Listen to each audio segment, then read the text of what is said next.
So here's what. If you guys are ready, this little circle thing is on your notes. And so here's the deal.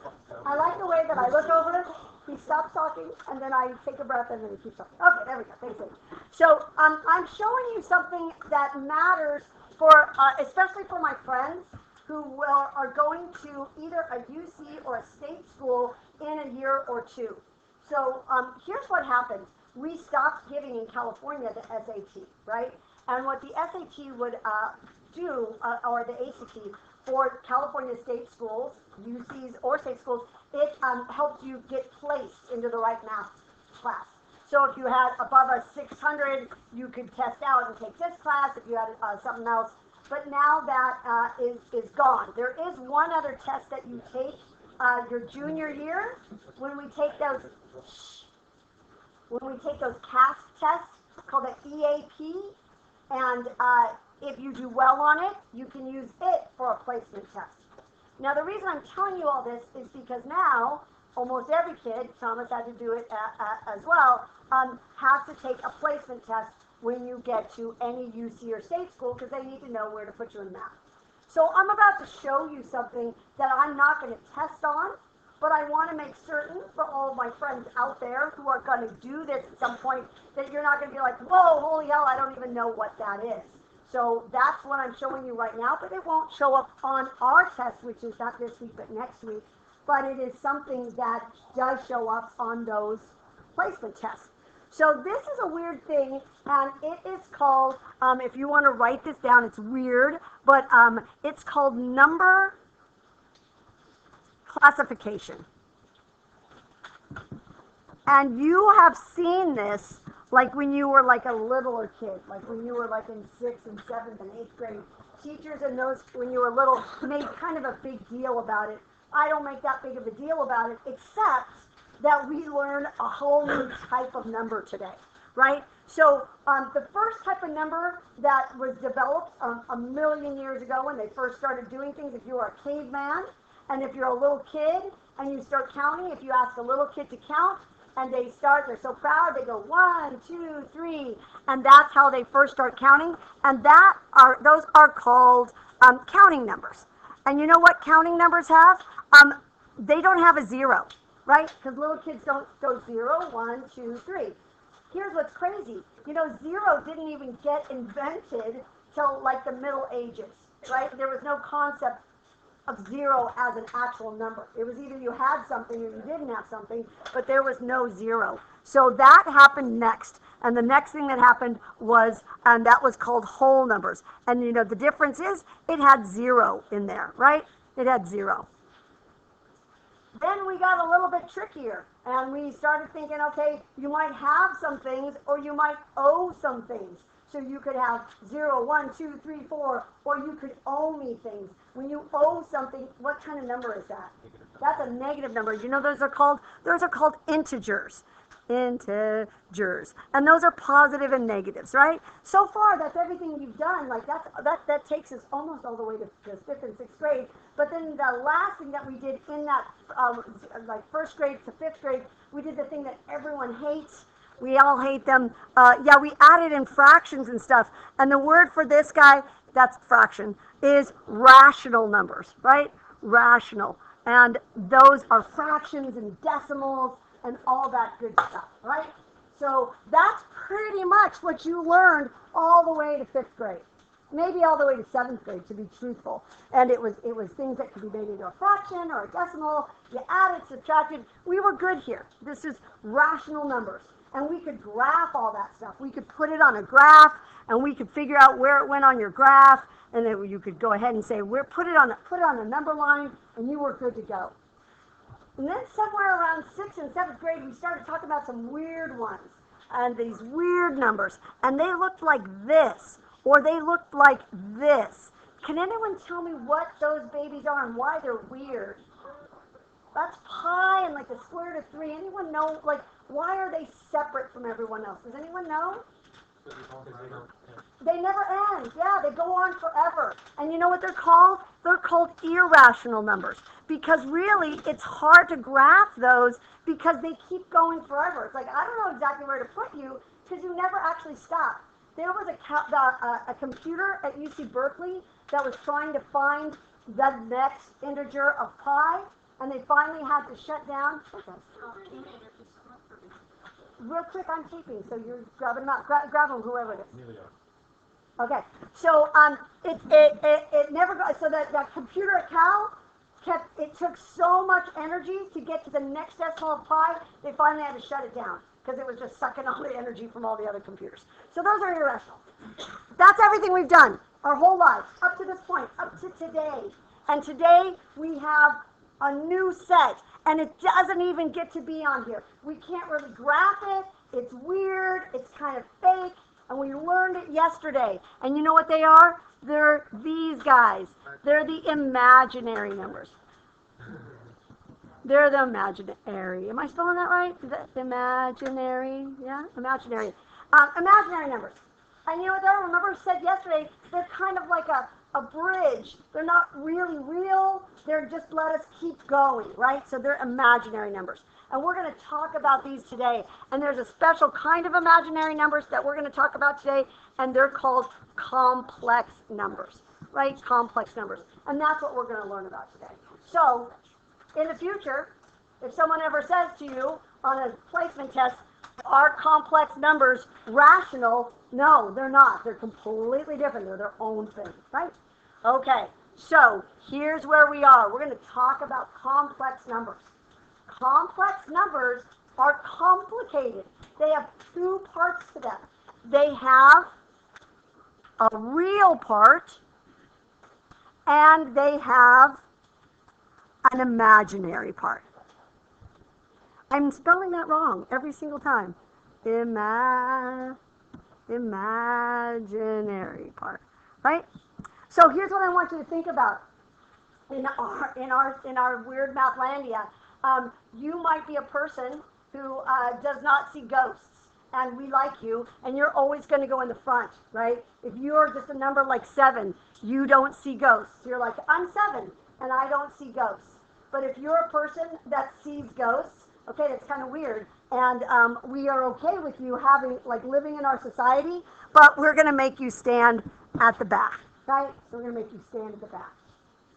We can never combine real and imaginary because, you know what, the reality is people who don't believe in ghosts probably are only going to date other people who don't believe in ghosts, and people who believe in ghosts are probably going to only combine with people who believe in ghosts. That's probably a good idea for all of you. It's going to create problems in your relationship if, you know, the person you're dating is like, ooh, there's a ghost in here. And you're like, you're a weirdo. I don't want to date you. So the real one comes first, and the imaginary comes second. And here's what's important, and this is what you need to write down. Real can add and subtract with real. That makes sense. And imaginary can add and subtract only with imaginary, right? It's actually, someone has just said, I think it's basically like a letter. It's basically like if we had 5 plus 3x, right? We can add things with x's, they're like terms, but usually what we would write is 3x plus 5. But what I want you to realize is that in Numberlandia, that imaginary thing is pretty freaky, so we kind of make it stand at the back. It's like, hey, dude, you're okay. We're not going to not let you be here, but please go in the back, okay? So what we're going to do today is add and subtract these bad boys, okay? So we're going to start off with ones that are super, super easy. These are just imaginary. They don't even have a real part. They're just a bunch of imaginary people. It's like a convention of people who believe in ghosts. And they're all standing around. And you've got, I'm going to rewrite this as this, -1 eye standing right here, and 4 eyes standing right here. And how many eyes do I have? How many people who believe in ghosts do I have standing right there? 3, right? And here's why, because it's a negative, right? So we're going to go 3i, right? It's just like if it was an X. But it's not an X, it's an I. And you know what? Here's what this really means. It means negative 1 times the square root of this guy, plus 4 times the square root of this guy, but we don't want to write that anymore, right? That's a pain in the butt to write. So we just use the I. That's what it is. So could you do me a favor? Could you combine number 2 for me? Just how many people are at your weird ghost convention, right? How many people are standing there thinking, I believe in ghosts? You got negative 6 of them, you got 3 of them, you got negative 5 of them. If you got so close, negative 8i, you're on fire. You're on fire, right? Okay. That's right. You knew that. You're testing me. Okay. Now the next thing I want to do is a little bit weird. The next thing is actually pretty easy, and we've done it before. But I'm not going to lie. You weren't that great at it, and you didn't like it when we did it in August. We'll see how you do now. This one, nice and easy. All we're saying is you got a carload of people right here. You got some people who believe in ghosts and some who don't. And you got another carload of people, some who believe in ghosts and some don't. I want you to combine them. I want to know how many people believe in ghosts and how many people do not believe in ghosts. So if I wanted to do my not believe in ghosts, I got 4 of them and 5 of them. How many do I have total? I have 9 of them. Awesome. And if I want to go how many don't believe in ghosts, I got 7 of them and negative 3 of them. So how many do I have? 4. Positive 4. You got it. Okay. So far, so good. Before we get to number 4, I want to show you something. I'm going to show you what we did way back in August, and you're going to see if you kind of remember this. Do you remember we had problems that looked like this?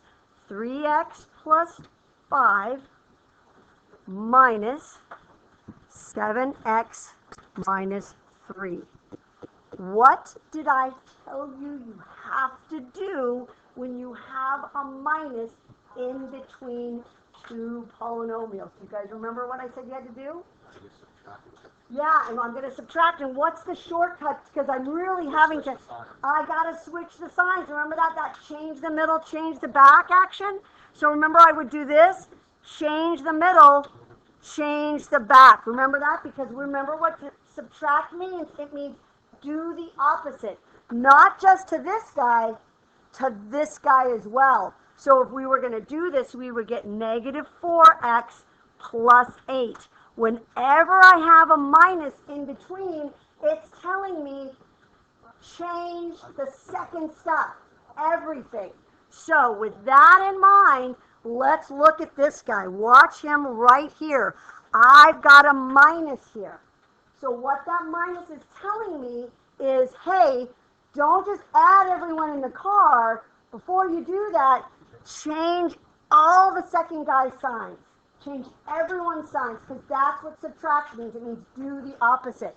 So what I'm going to do is change it. Let me grab that blue pen. So this becomes a plus. What does that negative 4 become? A plus. How about that negative 8? What does he become? A plus. Change the middle, change the back. So now I put my normal people together. Negative 7 and 4 is negative 3. I put my ghost lovers together. Plus 12i. Does that make sense? Are we okay with that? Yeah? Okay. I want you to try this next one. That's a tricky one. Remember, watch these guys. Change the middle, change the middle, change the back, right? Because what it's telling you is, hey, that next parenthesis, I want everyone to be opposite. That's what subtract means. It means do the opposite. Add the opposite. That's what it means. This is a tricky one. When you get an answer you like, can you see if your neighbors around you agree with you or think you're just completely crazy? And then remember, you just add the people who don't believe in ghosts and the people who do believe in ghosts. Okay, here I go. I'm going to change the middle, change the back. That becomes a plus, and then I change. Yay. And then on the other one, I'm going to change that guy, and then change. So look, everything looks plus now. Yay, that makes me happy. I'm going to count up all of my non-ghost believers. I got 5, I got 3, I got 2, so my total is going to be, it looks like 10 plus, and now I'm going to count all my ghost people, 5, 3, and that's 1. That's a 1 eye, right? So it looks like I think I get 9 eye. Does that make sense? How did you do? Can I see a wiggle of fingers if you got it right? And no one's doing it kind of meanly at me. Last one I want you to try, and then I am shutting up, is this bad boy right here. Get out of here, you guys. Now remember, you only do the change the middle, change the back when you've got a subtract sign separating your carloads of people, right? So in other words, everyone in my first period, 0 period wanted to change that guy. No, he's got nothing in front. He's good just the way he is. You're going to need to change this guy, but you're not going to need to change this guy. It's a plus. It's good just the way it is, right? Huh? Oh, sorry. So weird. Oh my God, I'm actually going to turn this off on time. If you're at home, well, I'll do it on time. So I'm going to make some changes here. Let's see how I did. I'm going to make that a plus, and a negative and a negative, and that guy's already good. So now I'm going to be really careful. I'm going to find all of my numbers that don't believe in ghosts. -6, -8, and another -6. Looks like I have, is that -20? Does that seem right? Yeah? Thanks, Michaela. I appreciate you nodding to me. -20. And now I'm going to do my people who do believe in ghosts. I got a -5. Be careful, that's a negative. A -4, and another -8. So it looks to me that total is going to be -9 and -17. Does that seem right? That's as bad as it gets tonight. That's it. We're going to do multiplying and dividing tomorrow. Turn your paper over. The bottom one, we'll do multiply tomorrow. I knew we were wrong and bad. We are like out of here in like 5 minutes. They're fast. They'll go really fast. Huh? Oh, you know what? Cut off 5. You big baby. Which one's 5? Any 5. Oh, yes. We're doing that tomorrow. Busy class. We got a lot done. Thank you, everyone, for being so what you guys did. Bye, everyone who's listening. See ya.